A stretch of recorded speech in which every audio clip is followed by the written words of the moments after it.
حضرت ابی بن کعب رضی اللہ عنہ اپنے والد سے بیان کرتے ہیں کہ جب 2/3 رات گزر جاتی تو رسول اللہ صلی اللہ علیہ وآلہ وسلم اٹھتے اور فرماتے، لوگو اللہ کو یاد کرو، اللہ کو یاد کرو، کھڑکھڑانے والی آ گئی ہے اور اس کے ساتھ ایک دوسری آ گئی ہے، موت اپنی فوج لے کر آ گئی ہے، موت اپنی فوج لے کر آ گئی ہے۔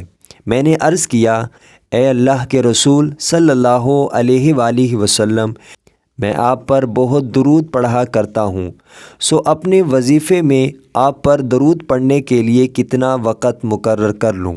آپ صلی اللہ علیہ وآلہ وسلم نے فرمایا، جتنا تم چاہو۔ میں نے عرض کیا، چوتھائی؟ آپ صلی اللہ علیہ وآلہ وسلم نے فرمایا، جتنا تم چاہو، اور اگر اس سے زیادہ کر لو تو تمہارے حق میں بہتر ہے۔ میں نے عرض کیا، آدھا؟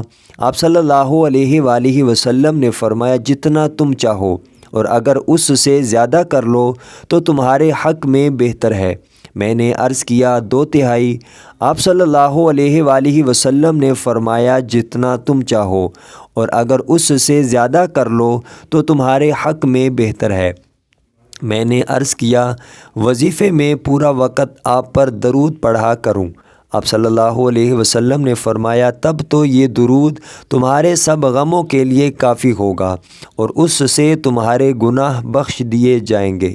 سنن الترمذی، حدیث نمبر 2457۔